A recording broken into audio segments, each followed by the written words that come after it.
মুস্তাফিজুর রহমানের বাঁ কাঁধের স্ল্যাপে সমস্যা ধরা পড়েছে আগের এমআরআইতে। আজ করানো এমআরআই আর্থোগ্রামের পর জানা গেছে এই চোট টাইপ 2 শ্রেণীর।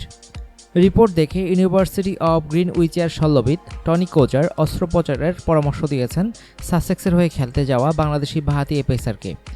কবে কোথায় অস্ত্রোপচার হবে, টনি কোচারের সঙ্গে জাতীয় দলের কোচ ফিজিওদের আলোচনার পর নেওয়া হবে সিদ্ধান্ত। বিসিবির মিডিয়া কমিটির প্রধান জালাল ইউনুস বলেছেন, বিসিবির কোচ, ফিজিও চিকিৎসকরা এখন ওখানকার ফিজিও চিকিৎসকদের সঙ্গে কথা বলে আমাদের পরবর্তী করণীয় সম্পর্কে জানাবেন। অস্ত্রোপচারটা মুস্তাফিজ ইংল্যান্ড থেকে করে আসবেন কিনা জানতে চাইলে তার উত্তর, আমরা সম্ভাব্য সেরা জায়গাতেই ওর চিকিৎসা করাবো। অস্ত্রোপচার হলে সুস্থ হয়ে মাঠে ফিরতে মাস 6 সময় লাগবে মুস্তাফিজের। সাসেক্সের হয়ে নেটওয়েস্ট টি-20 ব্লাস্টে নিজের দ্বিতীয় ম্যাচ খেলার সময় কাঁধে ব্যথা অনুভব করেন মুস্তাফিজ। পরে সাসেক্স জানায় অন্তত গ্রুপ পর্বে আর খেলার সম্ভাবনা নেই তার।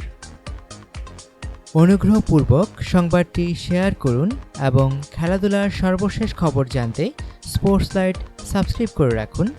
ধন্যবাদ।